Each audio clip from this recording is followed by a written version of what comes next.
Dear students, আজকে আমরা speaking model ভার্বের ব্যবহার, আগের ক্লাসগুলোতে আমরা মডেল ভার্ব অর্থ মুখস্থ করার জন্য বলছিলাম। আজকে আমরা ব্যবহার করে এটা দেখাবো কিভাবে এটা ব্যবহার করে এবং অর্থটা কিভাবে হয়।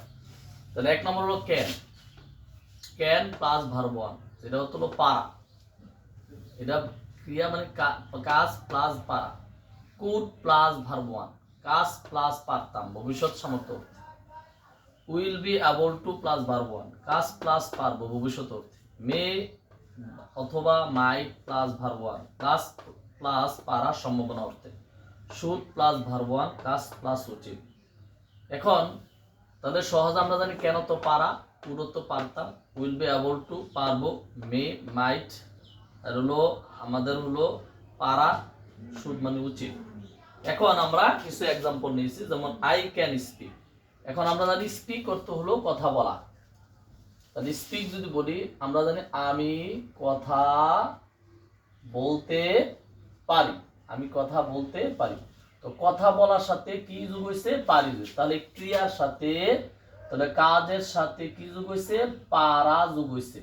তাহলে মিলছে কিনা? কাজ প্লাস পারা, অর্থাৎ পারি পারো পারো, ক্রিয়ার সাথে, অর্থাৎ যে ক্রিয়া থাকে। যেমন আরো যদি আমরা ক্রিয়া নেই, যেমন এখানে আরো ক্রিয়া আছে ডু, করা, তাহলে করতে পারি, করতে পারি। তাহলে আমরা প্র্যাকটিস করতে পারি। যেমন আমি কথা বলতে পারি, আমি করতে পারি, আমি খাইতে পারি, আমি দেখতে পারি, আমি বলতে পারি, আমি লিখতে পারি, আমি যাইতে পারি, আমি আসতে পারি। এরকম ভাবে আমি চালাইতে পারি, আমি কথা বলতে পারি, আমি শিখাতে পারি, আমি গাইতে পারি। এই যে পারি যুগত। আমি দৌড়াতে পারি, আমি জয়লাভ করতে পারি, আমি নিতে পারি, আমি জানতে পারি, আমি পেতে পারি, আমি দিতে পারি, আমি বসতে পারি, আমি খুঁজে পেতে পারি, আমি দাঁড়াতে পারি, আমি ভুল করতে পারি, আমি বিক্রি করতে পারি, আমি শিখতে পারি, আমি কাঁদতে পারি, আমি ঘুমাতে পারি, আমি ক্রয় করতে পারি, আমি ব্যয় করতে পারি, আমি সাক্ষাৎ করতে পারি, আমি আনতে পারি। তাহলে কোনো ক্রিয়ার শেষে এগুলো কিয়ামত পর্যন্ত চলবে। তাহলে যদি পারি ক্রিয়ার সাথে পারি হয়, তাহলে আমরা ইংরেজিতে ক্যান আনবো। কি আনবো? ক্যান আনবো। তাহলে আমি কথা বলতে পারি, এক্ষেত্রে আমরা কি করব? যেমন আমরা পড়লাম আমি কথা বলতে পারি, তাহলে আই, তারপর নেবো ক্যান স্পিক। তাহলে অনেকে বলে আই স্পিক ক্যান হবে না, আই ক্যান স্পিক। ইংরেজিতে ক্যান মডেল ভার্বটা সাবজেক্টের পর পর চলে, বারবার আগে আসে। কিন্তু বাংলাতে অর্থ তোলার সময় আগে ক্রিয়ার অর্থ হয়, তারপর পারিটার অর্থ। তাহলে এই জিনিসটা খেয়াল রাখতে হবে। আই ক্যান স্পিক, আমি কথা বলতে পারি। এভাবে আরো উদাহরণ, আই ক্যান ডু, আমি করতে পারি। আই ক্যান ইট, আমি খাইতে পারি। আই ক্যান সি, আমি দেখতে পারি। আই ক্যান টেল, আমি বলতে পারি। এভাবে কেমন পর্যন্ত চলবে। তাহলে ইংলিশে যদি ক্যান থাকে, ক্রিয়ার অর্থ পারি উঠতে হবে। আর বাংলাতে যদি ক্রিয়ার শেষে পারি থাকে, তাহলে ইংরেজিতে কি লাগাইতে হবে? ক্যান লাগাইতে হবে। তাহলে আমরা ক্যানের ব্যবহারটা যেভাবে আমরা ব্যবহার করেছি, ক্যান এর পরে ভার্বের প্রেজেন্ট ফর্ম। তাহলে দেখা এখানে একটা উদাহরণ দিয়ে খেয়াল করো, এটার সাথে উদাহরণটা আই ক্যান স্পিক, তাহলে এটা ভার্ব ওয়ান।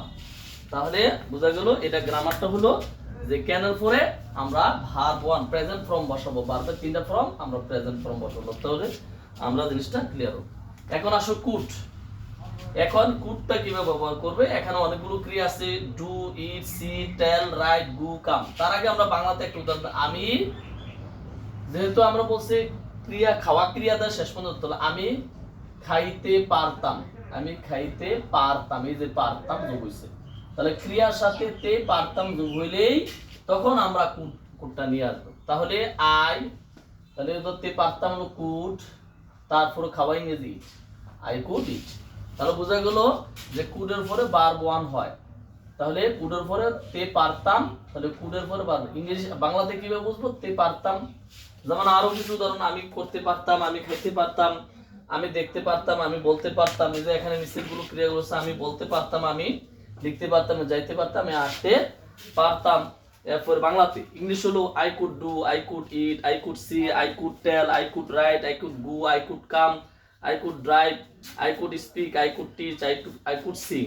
তাহলে আমি করতে পারতাম, আমি খাইতে পারতাম, আমি দেখতে পারতাম, আমি বলতে পারতাম, আমি লিখতে পারতাম, আমি যেতে পারতাম, আমি আসতে পারতাম। এভাবে তাহলে কুডটা ব্যবহার করব। তাহলে আমরা দুটার ব্যবহার গেল। এখন 3 নাম্বার উদাহরণটা আমরা দেখি, 1 আর 2 গেল। এখন 3 নাম্বার ব্যবহারটা উইল বি এবল টু, পারবো। এবার তাহলে আমি খেতে পারবো,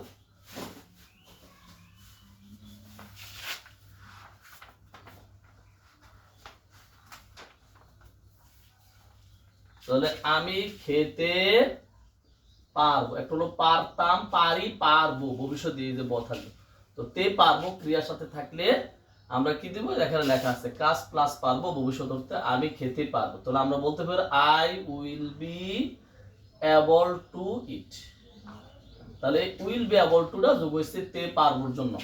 তাহলে কোনো ক্রিয়া শেষে বাংলাতে ক্রিয়ার সাথে যদি তে পারবো, যে কোনো ক্রিয়ার সাথে, একটা দিয়ে উদাহরণ দেব বাক্যগুলো, যেমন আমি খেতে আমি করতে পারবো, আমি খেতে পারবো, আমি দেখতে পারবো, আমি বলতে পারবো, আমি লিখতে পারবো, আমি যেতে পারবো, আমি আসতে পারবো।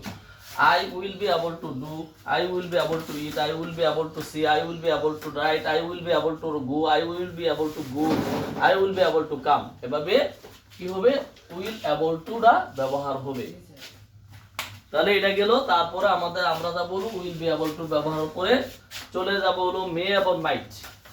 তাহলে এটার অর্থটা আমি, ওই যে ক্রিয়াটা আমরা বলছি যে আমি খেতে পারি, একটা হলো আমি খেতে, এই যে পারিটা অনেকের ভাষ লাগে, এখানেও কিন্তু পারা আছে, এখানেও কিন্তু পারা আছে, দুই ফার্মে। এটা হলো সম্ভাবনা অর্থে। কিরকম, যদি আমি প্রশ্ন করি আজ বৃষ্টি হতে পারে, তাহলে সম্ভাবনা অর্থে বৃষ্টি হওয়া না হওয়া তার সম্ভাবনা।